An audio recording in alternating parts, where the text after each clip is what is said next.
문재인 지지율 상승과 반비례하는 한국 경제. 박 대통령 보호무역에 대한 선견지명. 경제는 바닥을 향해 곤두박질 중인데도 오직 북괴에만 올인하고 있는 좌파 정권. 며칠 전 트럼프에게 아부하듯 노벨상 덕담을 했던 문재인, 바로 다음 날 미국은 한국의 철강에 이어 PET, 레진 화학 제품의 101%의 관세 폭격을 가했습니다. 그동안 미국이 한국에게 문재인 정권에게 가하는 무역 보복을 가했던 전례는 없었습니다.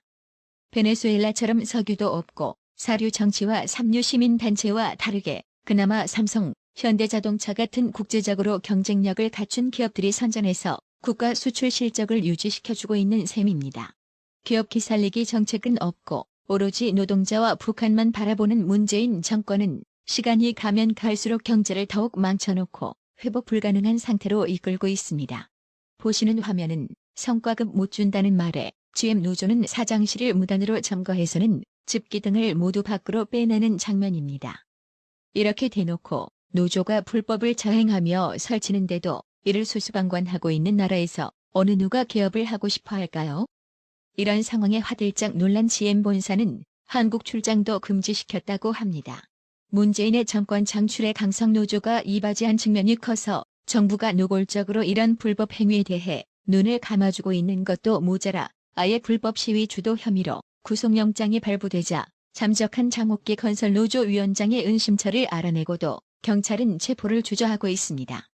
시위 현장에서 진압용 물대포를 맞은 후 사망한 백남기 씨 사건과 관련해 물대포를 쏘는 과정에서 주어진 절차, 규정을 지키지 않았다는 이유로 검찰이 구은수 전 서울경찰청장과 동료 경찰관 3명에게도 징역과 금고형을 구형했습니다.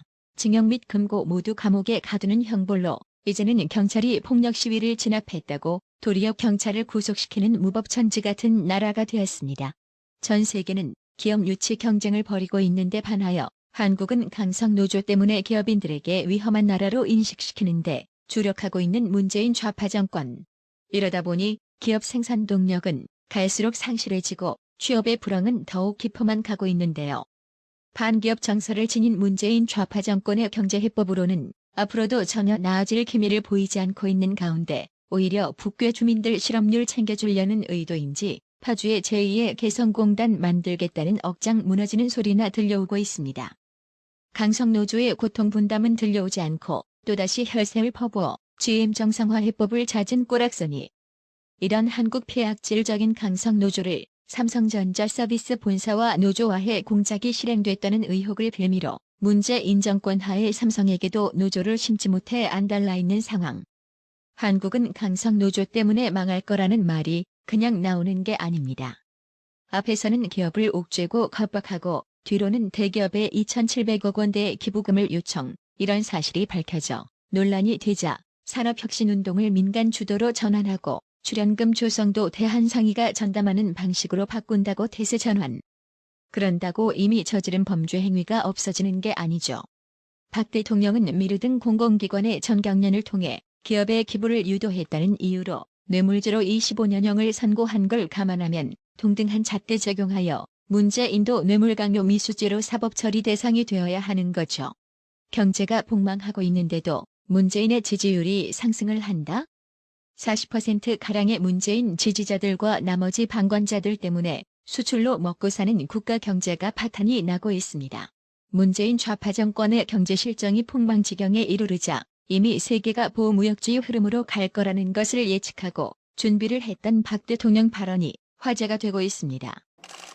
박 대통령은 브렉시트 이후 고개를 들고 있는 보호무역과 신고립주의에 대한 우려로 국무회의를 시작했습니다. 이럴수록 신산업 육성과 해외 신시장 개척 등을 통해 어려운 대외 여건을 오히려 기회로 바꿔야 한다고 강조했습니다. 우리는 보호무역주의와 신고립주의 극복을 이끌어가는 선도국가가 되어야 합니다. 다자 양자 간 외교와 협상의 틀 안에서 대외 지향과 개방에 최선을 다해주기 바랍니다. 내부적으로는 추경과 기금 운영 계획 변경 등 신속한 재정 보강을 주문했습니다. 특히 추경은 구조조정 보완 대책인 만큼 적기에 집행될 수 있도록 국회 심의에 전력을 다해달라고 당부했습니다. 안보 상황과 관련해서는 터키와 방글라데시 테러를 예로 들며 대테러 대응센터를 중심으로 한 철저한 대비를 지시했습니다. 북한에 대해서도 김정은이 국무위원장으로 추대되면서 1인 지배체제가 강화됐다며 북한의 근본적인 변화를 거듭 촉구했습니다. 북한 정권의 인식과 태도에 근본적인 변화가 없는 한 어떤 만남과 합의도 일시적인 이벤트에 그칠 수 있다는. 박 대통령은 이번에야말로 도발과 보상이라는 악순환을 끊기 위해 북한의 어떤 도발이나 술책에도 흔들리지 않고 핵포기와 평화통일 기반 구축에 모든 힘을 쏟겠다고 말했습니다. 조원진 대표는 북괴 김정은과의 만남에서 북핵 폐기를 거론도 못한 문재인을 향해 판문점 선언은 판문점 만남에 불과했다고 의미를 평가절하한 뒤 판문점 만남은 핵 폐기, 북한의 대남 도발에 대한 사과, 그리고 북한 인권 탄압 문제에 대한 언급 등 세 가지가 없는 산무 만남이었다고 비판하면서 욕설을 하자 느그적거리던 폭력 시위 대응 조치와 달리 욕설에 대한 명예훼손으로 아주 신속하게 검찰에 고발 조치하는 고소고발조화하는 좌파의 진면목을 보여주었습니다. 남북 비정상회담 이후 문재인 좌파 정권의 외교라인 특보 문정인은 주한미군 철수를 슬쩍 내세우며 한반도 상황에 대한 몽상적인 무지함을 드러냈는데요. 지금 현재 한반도 지정학적으로 북괴는 중국과 러시아의 사회주의 보호막에 둘러싸여 있는데 반하여 한국은 한미일 군사동맹 체제로 자유민주주의를 유지해 나가고 있습니다. 설령 통일이 된다 해도 여전히 군사강대국 중국과 러시아를 견제하기 위해 한국의 안보를 지탱해주는 주한미군이 철수해야 할 이유는 없는 겁니다. 자식을 미국 시민권자로 차만들어 놓고 문정인 본인도 미국 영주권자의 신분으로 한미동맹을 해체시켜 한국의 안보를 무력화에 앞장서려는 이반역자는 절대 용서할 수 없습니다. 이번에도 문재인은 5월 2일 문정인이 주한미군 철수 언급 논란에 대해 직접 진화에 나섰지만 정치권 안팎에서는 문정인 특보의 발언을 두고 논란이 계속됐는데요. 문정인 특보는 그동안 수차례 정부 정책보다 한 발 앞서가는 발언을 해왔고 그때마다 청와대는 개인 의견일 뿐이라고 선을 그었지만 얼마 뒤 문 특보의 발언은 실제로 현실화되는 패턴이 반복됐기 때문입니다. 그래서 이번에도 논란의 중심인물 문정인을 해임시키지 않고 오히려 투둔에 가까운 해명에만 급급한 속뜻은 아직 미군 철수를 발언할 시기가 아니다라는 뜻으로 해석을 하게 되고 한마디로 같은 생각을 가진 한통속이라는 거죠. 현재 시간 러시아 관영지는 한반도 사태에 관한 여론투표 상황을 내걸고 있습니다. 북괴 김정은이의 쇼가 한반도 긴장을 종식시킬 것이라고 보고 있느냐는 질문에 이해관계국들 대다수의 문명인들은 단호하게 아니다에 클릭을 하고 있습니다. 하지만 한국 국민만 이 사태를 몽환적으로 바라보다 보니 이제는 문재인 좌파 정권이 대놓고 북한이 전방에 전진 배치해놓은 병력을 뒤로 물리기도 전에 주민수건 사업이라는 이유로 대전차 차단 시설이 무슨 공격 무기라도 되는 것처럼 먼저 철거 수순을 밟으며 안보 해체를 하고 있습니다. 최근 전방지역 도로에 설치되어 있던 대전차 차단 시설을 일방적으로 철거하는 조치가 취해지고 있습니다.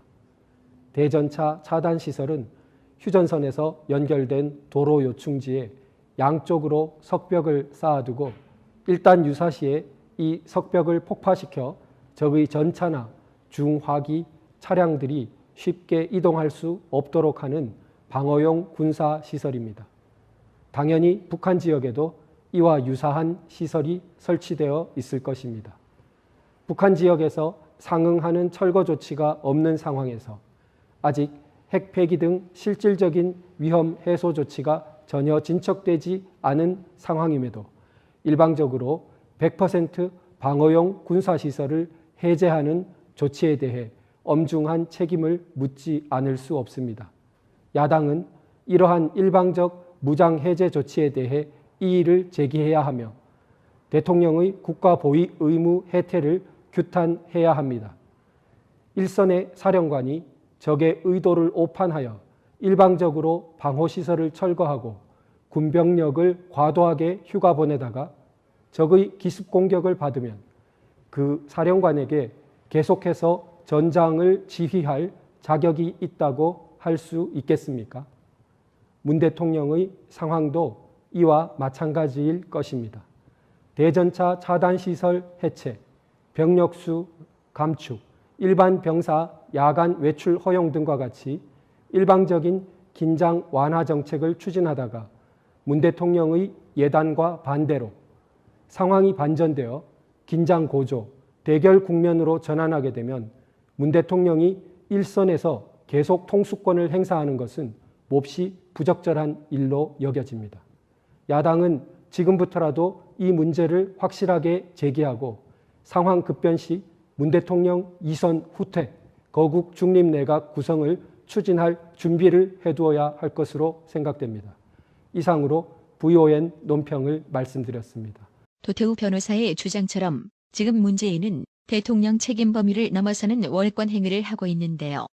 이에 무기력한 모습의 야당이 참으로 한스럽기만 합니다. 일본 아사히 신문은 6월 초까지 열릴 미북 정상회담을 위한 양국의 사전 협의에서 북괴가 핵 전면 폐기에 응하는 자세를 보이고 있다고 미국 관계자가 분명히 했다라고 밝히며 또한 북괴가 핵무기 사찰과 더불어 처음으로 대륙간 탄도미사일 폐기도 할 의사가 있음을 나타냈고 다만 핵 폐기를 위한 기간과 북괴에 대한 대가는 이견이 남아 협의나 회담의 향방에 따라 예측 불허 상황이라고 보도했습니다. 한편 북한은 드루킹 특검을 요구하는 한국 야당을 향해 비열하게 놀아대고 있다며 문재인 정권 지원 사격에 나섰는데요. 문재인으로서는 전군만 말을 얻은 기분일지도 모르겠네요.